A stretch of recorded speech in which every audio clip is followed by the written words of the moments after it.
Hey, welcome back to Live for Dead Garage. It seems like it has been, well, it's been a year almost, probably exactly a year since there's been a video only on the Impala. And that was getting ready for Powertour 2023 when I was playing musical transmissions in this video here. If you're interested. Powertour prep going on this week. Got 11 days. I got my roadkill checklist here. Some of this stuff I have knocked out already just because it was just piddly stuff that really doesn't matter. Like everything else, taking entirely too long.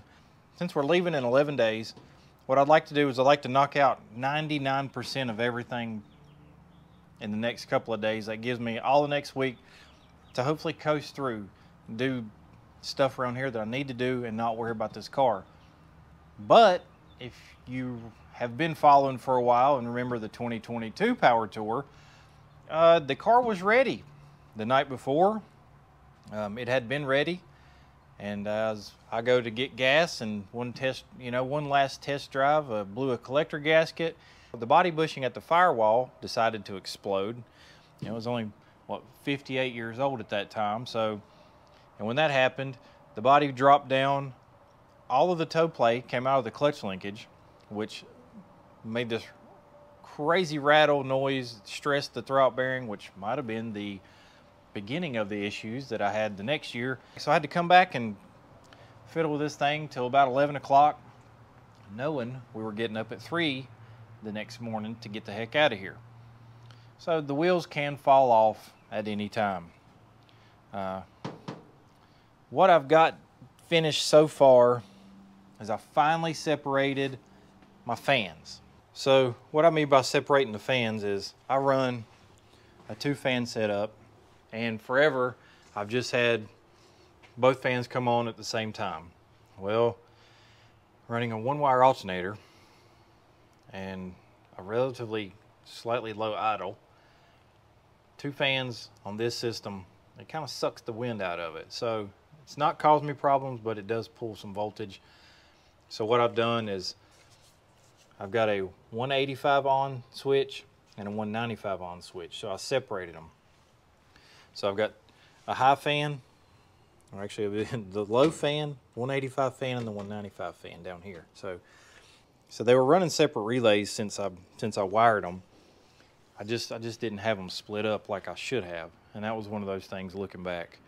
And looking back, well, hindsight's 20/20 on a lot of stuff, but so we finally got that sorted. I upgraded the headlights a while back. These are H4 conversion lenses, I guess you could say. If you see in there, you can see that yellow. That's got a yellow bulb in it. But those have been done for probably close to a year. But the 60-year-old wiring harness and I guess the dimmer switch, probably something in there wasn't happy when I ran the high beams. Like I could only get about 3 minutes of high beam, and then I had no lights, and if I clicked back to low beam, I would have low beams. So what I've done is I used the power coming from the car, the high beam signal and the low beam signal to trigger their own relays, and I put those here. So you got a low beam relay and a high beam relay. Since they're pulling so much power, it runs across and gets power from the Ford solenoid that I run over there. So I got high beam, low beam, and I tell you, they are so much brighter with this system. I guess it's just bad ground and all, but I don't remember the lights even being this bright. And then I had one that would always just randomly go dim, like it lost ground or whatever, but this is high beam. I still have to adjust them, but I mean, that's with the car not even running, so much better. Hopefully it's so much better. I really wanted to do that differently. I wanted to run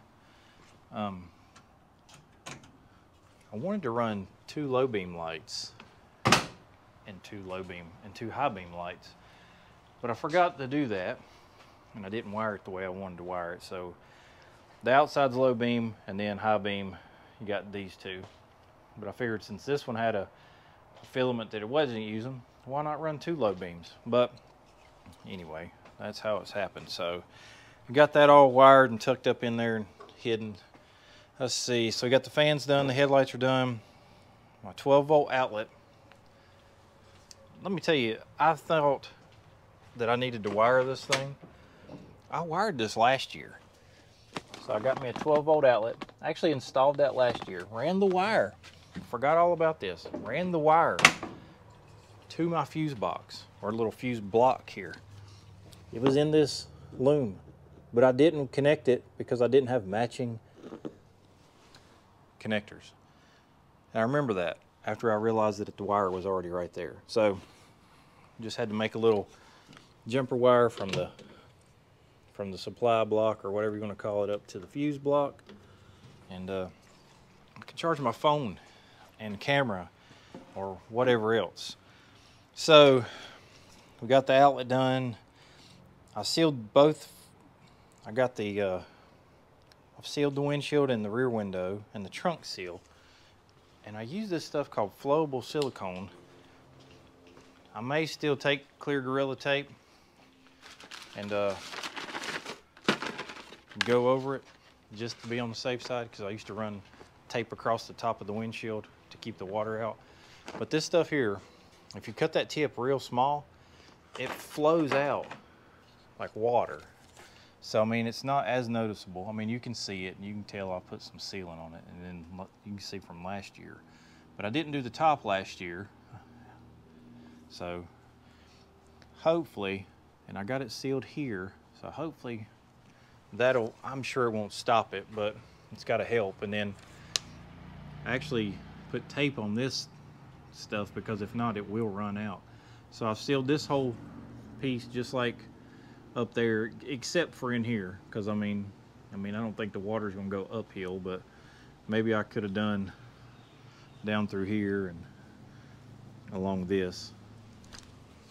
I may go back and do it, I don't know. And that's what the tape's for over there. It's just to try to keep that stuff from running down the window.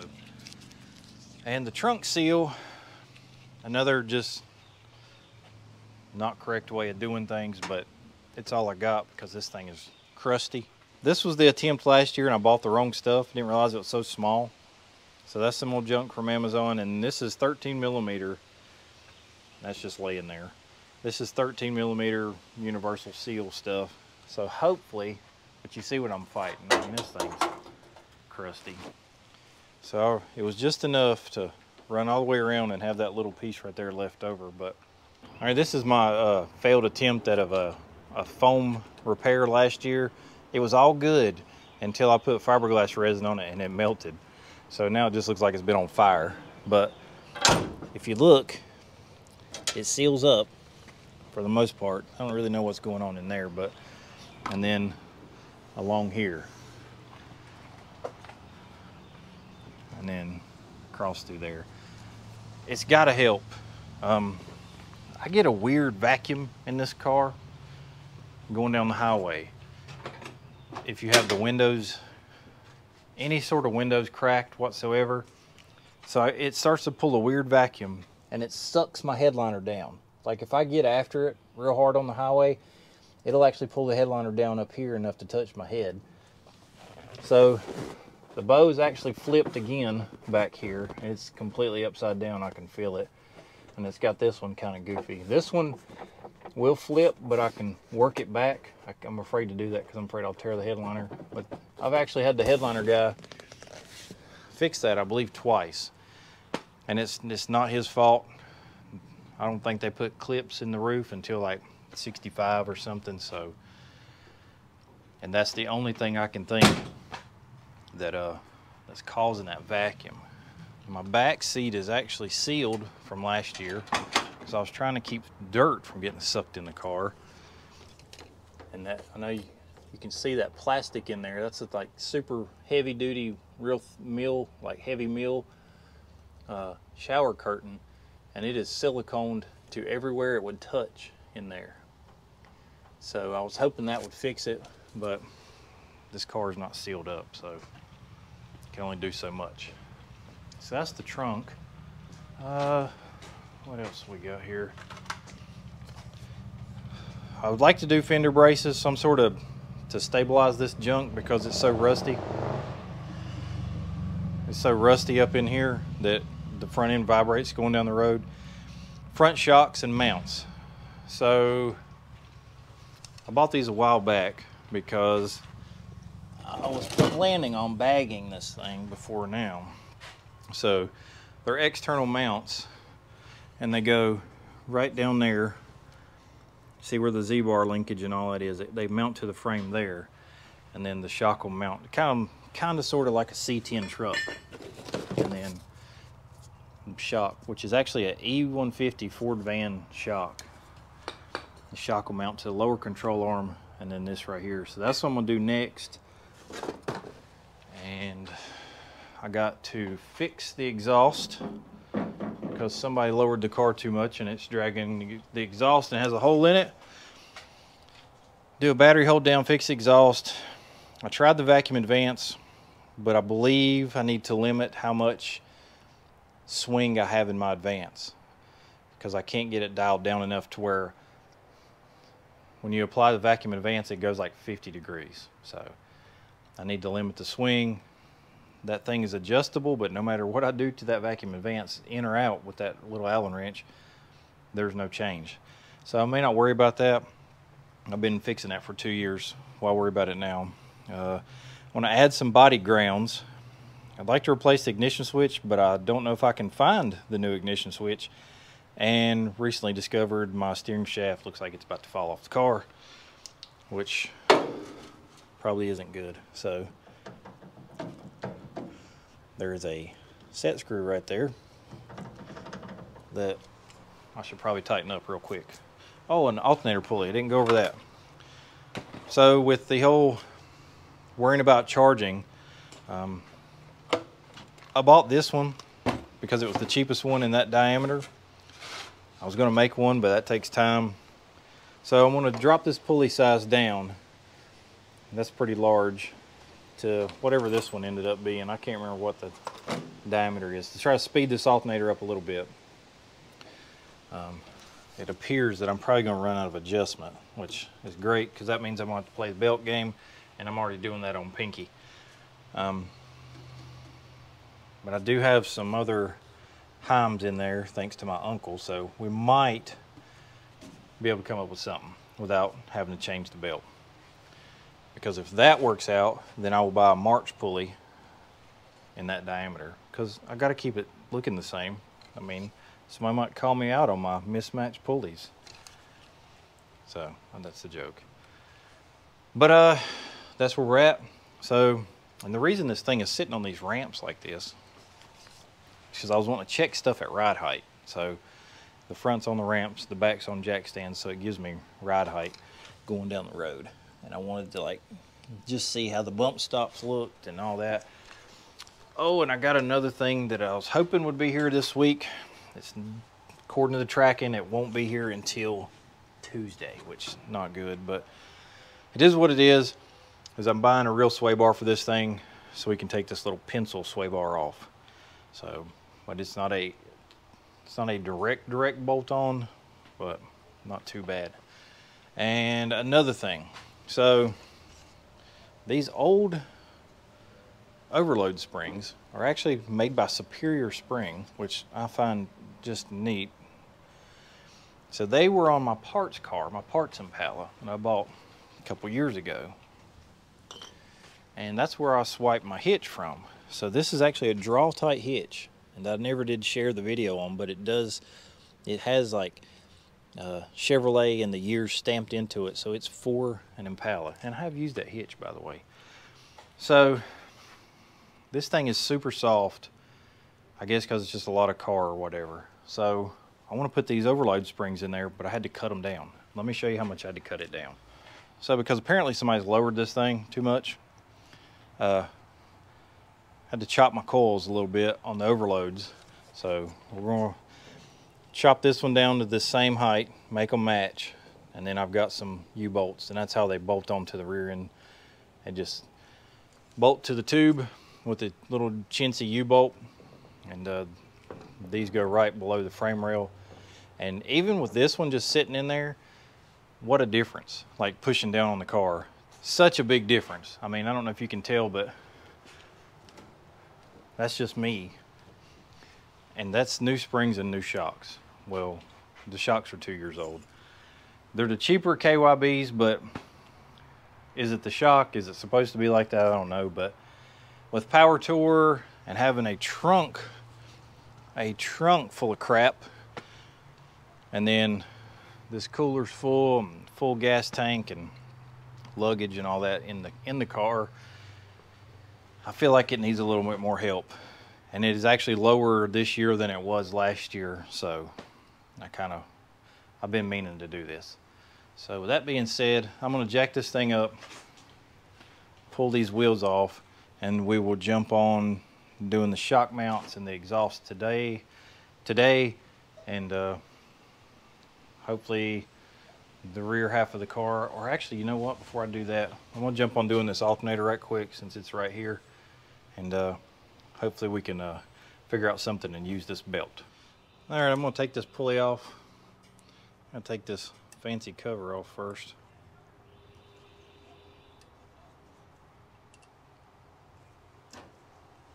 And then should just be a 15/16 nut. And we'll take this whole pulley off.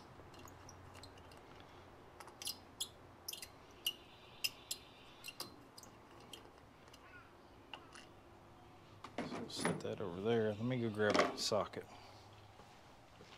All right, 15/16 socket. Buzz this off.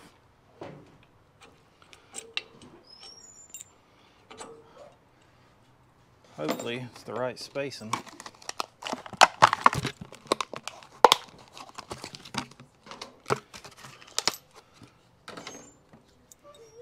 Yeah, it looks pretty close. So we'll put the nut in. Before I knock this off, I'm just going to do this right here. We'll put the cone back on there, and it'll just trap the nut in the washer.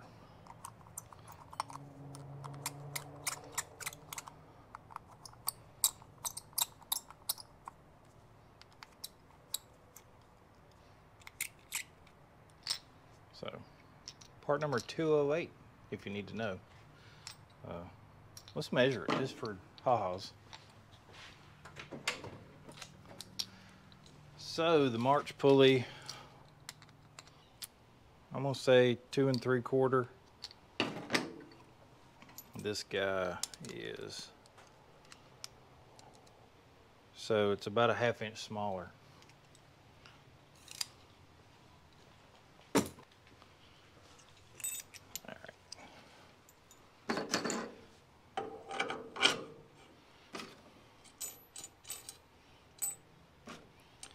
And this is there's the part number to that guy.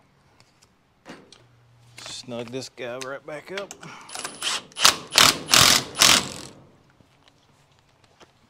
Now let's see how much shorter. What did I just drop? All right, now let's see how much shorter this is gonna need for the belt. Now what would have been a smart way to do this was to drive it to O'Reilly's and do this in the parking lot.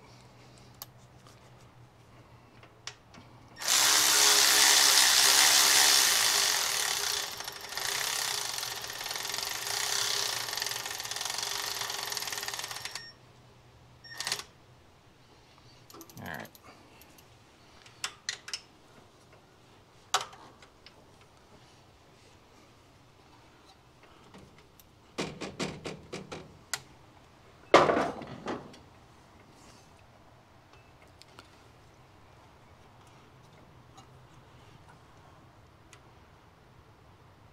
I don't know if I got enough adjustment, but we'll try it.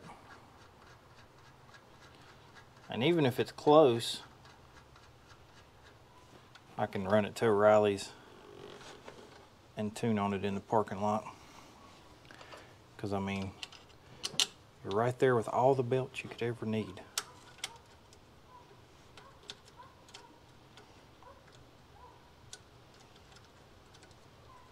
can definitely tell it's kind of at its limit there.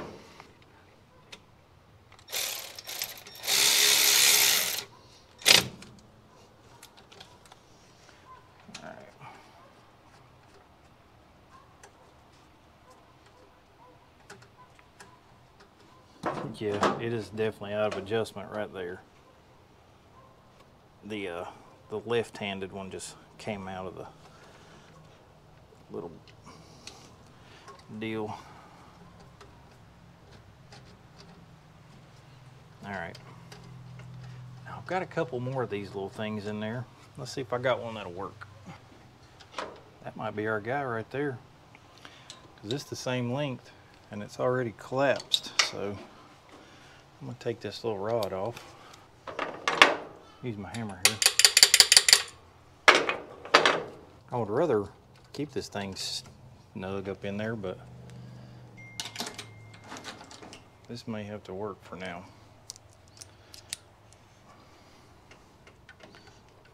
All right, let's see if this thing's got enough in it. May not either. I thought it did.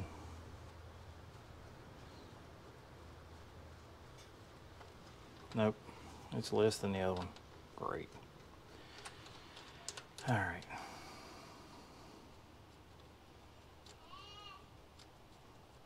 And this other one I have is probably, yeah, probably entirely too long.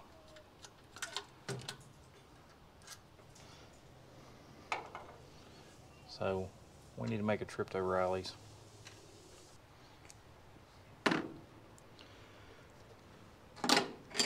It looked a lot longer. Yep, that one's way too long. Alrighty, well, it is what it is. We'll get us a belt an inch shorter. We'll try that. Competition Products, your source for hardcore engine parts for street, strip, and oval track. Our free catalog is packed with hundreds of product lines from the best-known manufacturers in the performance industry. Lowest prices guaranteed. Free shipping and handling on all orders over $149 in the continental U.S. Need expert advice? Our knowledgeable staff is just a phone call away. Competition Products, race parts sold by racers since 1970. Alrighty, next day. I think we're down to 10 days before the Powertour. So hopefully this flashlight's charged. Had to abandon the externally mounted shocks. Let me show you why. And actually remembered this problem, and that's probably why I didn't mount them the last time I was going to put them on here. So pretty nice little piece, and this hole in the frame right here is a locator hole, and they sit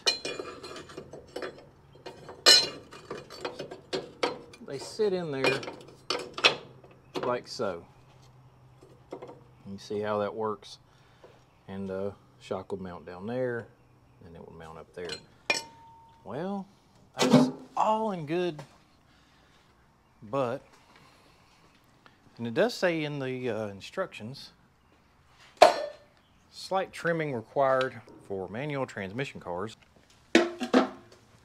Well, it's enough trimming where I do not care one bit about doing these. So you can see where the locator hole would be, and that's all up in my Z-bar mount.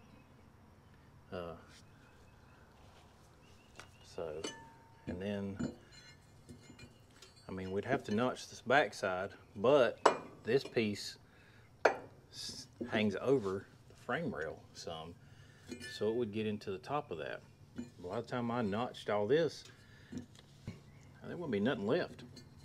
So I don't think this is a good idea to even bother with this. So I returned the shocks for these mounts, sent them back a while ago, and last night I ordered just the bolt-in fresh set of KYBs. That's what's on this thing, the silver KYB gas adjust. But they were used when I got them, and they've been on the car 2 years, and who knows how old they were before I got them. They were with that first disc brake kit that I did. So probably time for a fresh set. I feel like the sway bar is going to help tremendously with wheel control, because those 20s are not the lightest thing. I mean, they are pert near heavy. So I feel like the sway bar will help that, because I don't know how big that is, but it's pretty tiny. I think it's got to be just ½ inch or something. I don't know. We'll have to measure it. We'll compare it to the new one when the new one gets here. Hopefully, fingers crossed, it will be Tuesday. So I did get the correct belt for this thing. It actually pulled the alternator in a fair amount, so it's not super tight, which that's fine. I did run the car a while ago, and even at a cold idle, which is only like 600 RPM, once you do rev it up, and the self-exciting regulator in that one wire does excite, it was charging like 12.5, 13 volts at a cold rough idle. So, and you bring it up to about 800 RPM, it was like 13, almost 14 volts.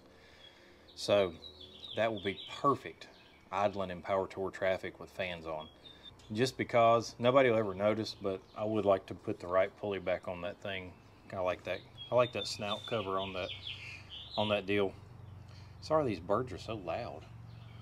But I guess what will, oh, and another thing that I didn't have on my list is I would be doing a separate video on this little adventure on Powertour.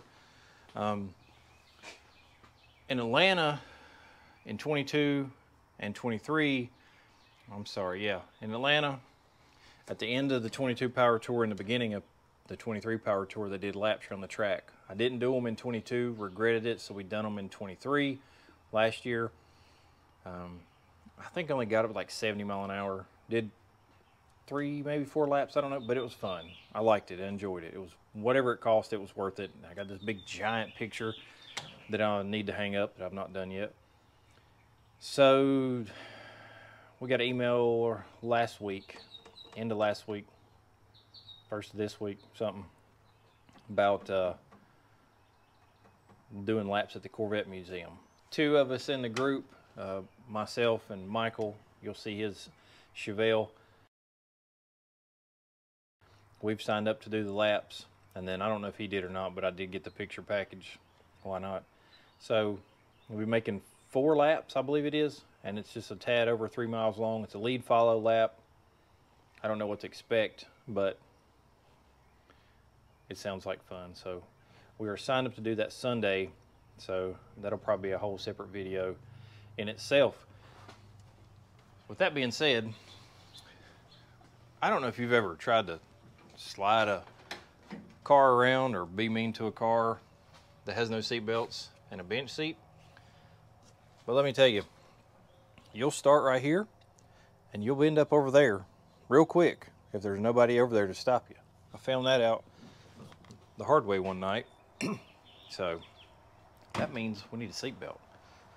Well, I just happen to have some expired belts that I'm pretty sure I got from Larry. There's 2 kinds here. I wish this one would work out, but I'm not running a crotch belt in this car, so the cam lock here, we will not use those. I do have an old latch set, so I'm just going to install the lap belt. That's all I'm going to install. I'm not going to go full race car and stick the shoulder belts in it. So that's one thing we're going to do tonight, is install some seat belts. Oh, there's 2 sets of those cam lock belts. I didn't know that. Huh. Well, that's neat. But anyway, we're gonna put some seat belts in this thing, which I've been meaning to do. I mean, probably wise. If I'm not mistaken, the floor, the new floor, has bosses for seat belt mounts. Will these work? I don't know, but I really hope so, because I'd like to stay in the car. So there's one. We'll have to drill, we'll have to put holes in the carpet. Well, let me stretch these things out. Let's see if they'll even work. Because if they don't, I guess I'll be doing a ratchet strap. Like the Jethro Bodine of seatbelts. Whew, buddy. I'm telling you, I'm about one corn dog away from this not working. So let me show you. It is, by the time I pile in there, ain't working with a whole lot of slack.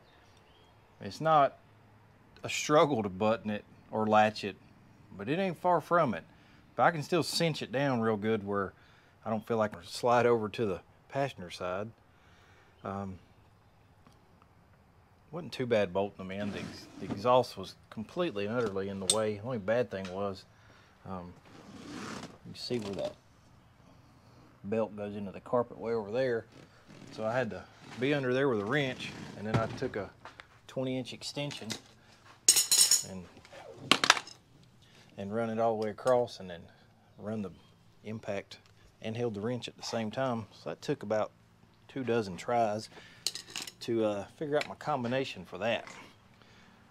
But it's in there, it's tight, and we can move on to the next thing. Let's see, we've decided to not do the vacuum advance. Need to do the battery hold down, fender brace. I don't know about that. Bump stops, those are easy. We'll do these two next. Ignition switch, like I said, I don't even know if I know where it's at. I did tighten the steering shaft up, so 1, 2, 3, 4, 5, 6, 7. Oh, alternator pulley. Done. So we're getting there. I'm gonna pick these tools up, and then we'll jump under there and see if we can get my tow package on here, and hopefully it goes smooth. So I'll be back to you. All right, I'm just gonna set you right here on the ground, probably right here, and let's see if we can get this spring on here. Let's see, this one probably a little taller, and since I'm rather chubby, maybe we'll wedge this one in on this side.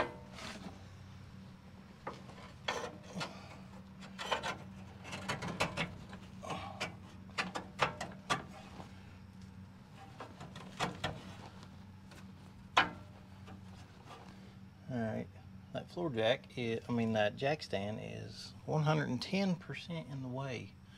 So that means I need to get the floor jack and jack that darn car up.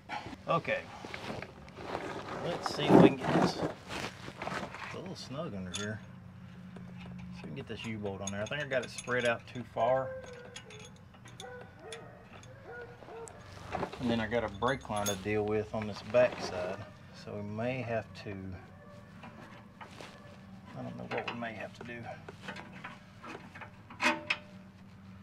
Because it's got a frame, not a frame, it's got a little tab that the line sits in.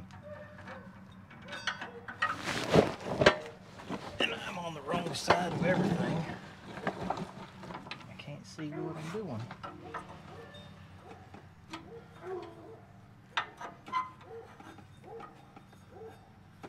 I feel like that tab is going to be right in the way. Well, brake line ain't in it now. Alright, so we're good there. Yeah, I got her spread apart a little far.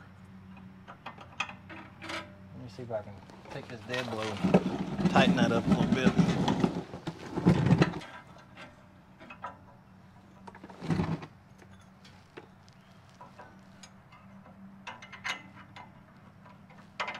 Alright, we're good now.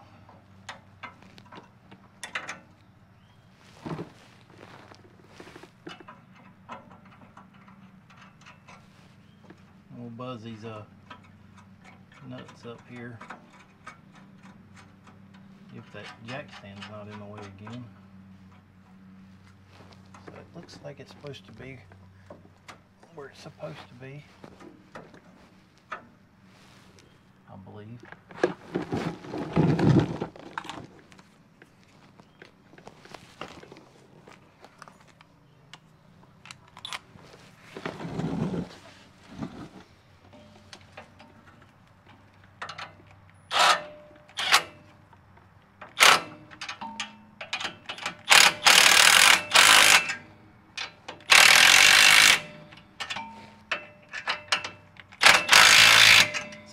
Powertour fit.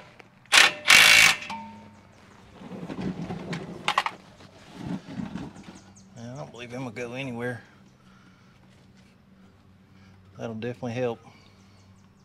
All right, so I'm gonna do this other side and we'll move on to something else.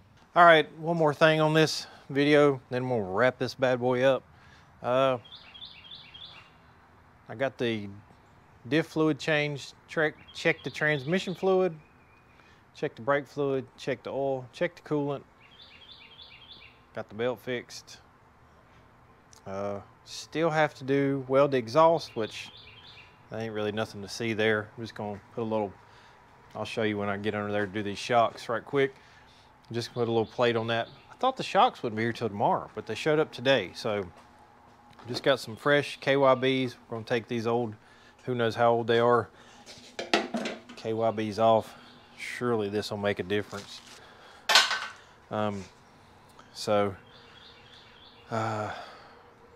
Let's see if we can get these shocks off. I mean, I know it's not exactly exciting stuff, but just Powertour prep and maintenance, I guess. So, and I know these nuts, one of these is stripped out. So I have to take, might be both of them, I have to take vice grips and grip the top right here. See how that one's close to the control arm, and have to wrench them off. And I believe it's this one that's stripped because I can't tighten it up that much. But not that it matters now because they're coming off. Let's take these bottom bolts out. Better get an impact. I got the trunk sort of semi-packed.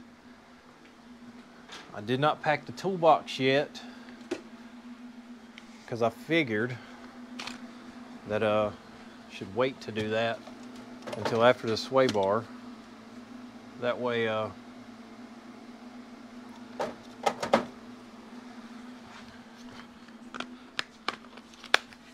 don't need anything that's in that box, hopefully, after Tuesday. A buddy of mine suggested I should just take it with me and we could do a in the parking lot install on Powertour. I have to say, that's slightly tempting, but this sway bar is not just a direct bolt on. There's some holes that have to be drilled and whatnot, so probably better do that right here where I got everything. So unfortunately we'll just do it here, and it'll be its own separate video though. All right, you can see the exhaust getting a little thin here, starting to leak. I should probably check my oil pan bolts because I got a little damp in there. Real dirty up in here. Need to wash the motor with a scrub brush.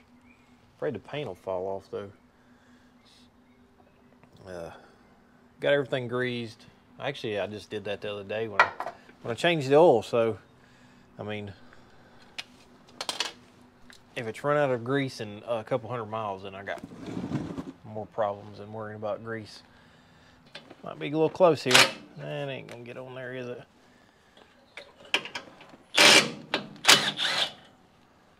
Might have to get a ratchet or a wrench. Let's see if I can take this side out. Hey, we'll just skip to over here.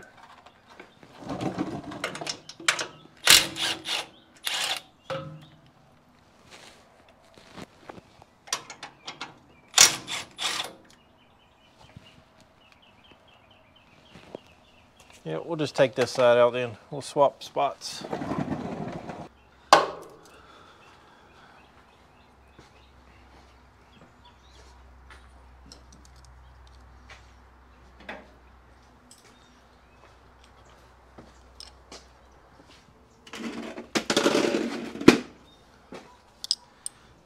Alright. Like I said, one of these is stripped out. It's this one. Look how loose that is. Well, there went all that. I guess it's a good thing we didn't need that wrench.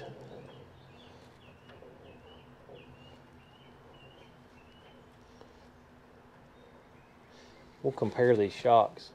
Maybe there's a noticeable difference between these and the old ones, or these and the new ones.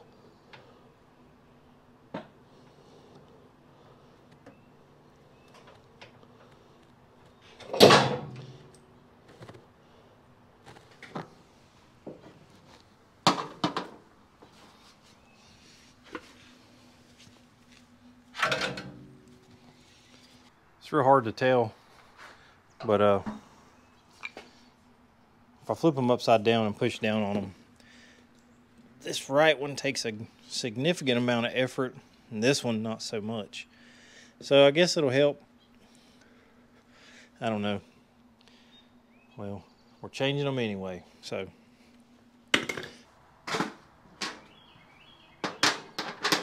Well, I mean, if anything, at least you'll be able to tighten it up now.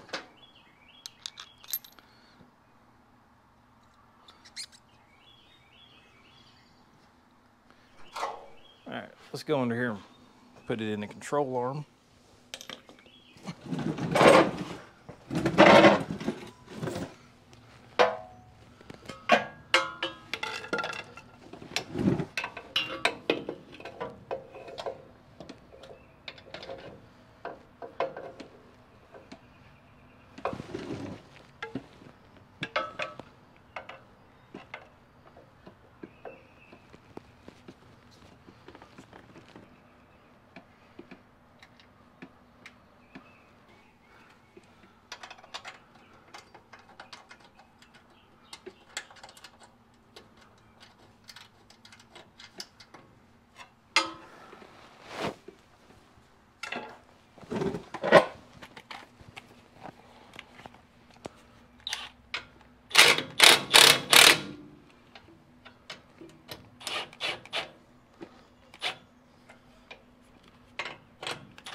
All right, let's go up there. Let's see if we can get this top stuff together. All right. Well, great. Guess what? I gotta take it back loose. Ain't enough room to get the bushing on. Oh, Lord.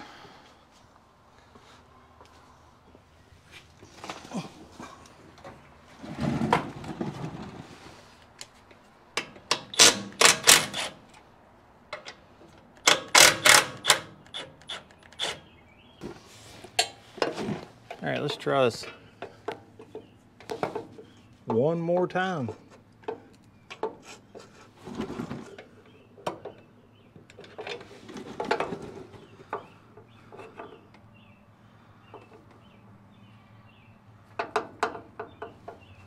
All right, so got the bushing.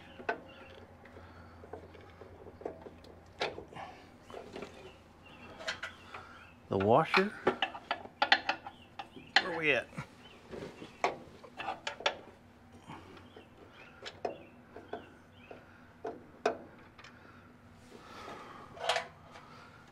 And one of the nuts.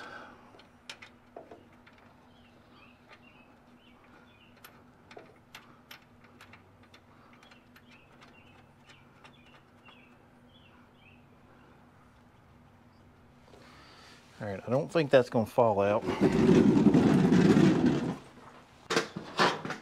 Let's hit this a lick or two just to make sure.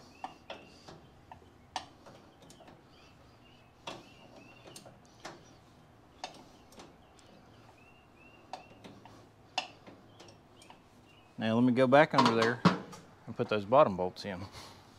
These may not help as much as I'd hoped, but I feel like that sway bar will probably make a lot of difference. I probably need to get in there and take the Ziz wheel. Probably need to dang shorten these plug wires up one day. Take the Ziz wheel and cut the top of this shock stud off, because it's hitting.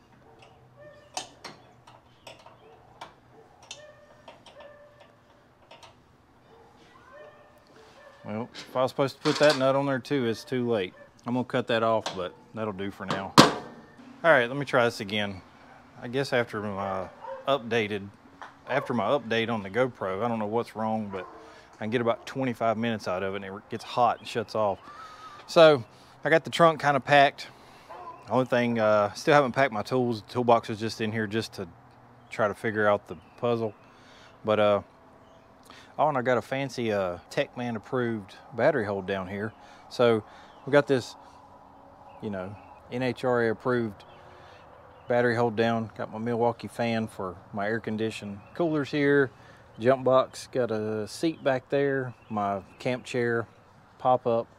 Got my new Left 4 Dead banner, spare, tape, toolbox. What else? There's a small little jack back here. Got some cleaning stuff. Gallon of oil, gallon of antifreeze. Brake fluid, bottle of Lucas, bottle of, or one of them squeezy bags of gear oil. I just keep refilling the bag because, man, that thing is so handy just to put against that transmission or rear end and just shoot it in there instead of fooling with those bottles. But, oh, and got me a ratchet strap for my pop-up because what I'll do is I don't want to be that guy that you see the pop-up sailing off into oblivion in the middle of a car show or a cruise in. So what I'll do is I'll take that ratchet strap and I'll go to the center of the pop-up and I'll hook it to my toolbox and I'll ratchet it down. So that way at least if it does start to go somewhere, you'll know it. You might have a chance to get it. But anyway, I guess that'll do it. Gonna try to get this video edited so I can have it out for Sunday. Waiting on the sway bar, do that, get the car cleaned up, wash clothes, all that fun stuff. Then we are headed, well, I guess we're headed west before we're headed north. So headed to Bowling Green, leaving on Saturday, so it's 2 days early, but that'll give us time to get there. I believe we have 8 or 9 in the group. Only 3 of these vehicles have been on Powertour, and the 3 that have been are the only ones that, well, Michael Chevelle might have 2,000 miles on it. The Silver 49 that I chassis swapped, it's got a couple hundred miles on it. The blue K10 that I posted pictures of, that's now a C10, it's got a few hundred miles on it. And then Charlie's K5 has probably got 40 miles on it at the moment. So there'll be some anxiety in the group, I can imagine. So, but we're gonna take it easy on the way up. Saturday, stay halfway, and then cruise on into the Corvette Museum in Bowling Green, get our early registration done, and then this heap over here is signed up to do laps at the Corvette Museum, so that'll be its own video there. Should be fun. I guess next time I see you, we will be videoing on the way up. So, but if you're going to Powertour and you see me, I'll have the banner on the pop-up. Look for cars with stickers, tags, t-shirts. If you see anybody with Left 4 Dead stuff, you know, stop, say hey. If you see me, I'll have stickers on me every stop in the car somewhere. If you want a sticker, holler at me. Thanks for watching Left 4 Dead Garage. We'll see you on the next one.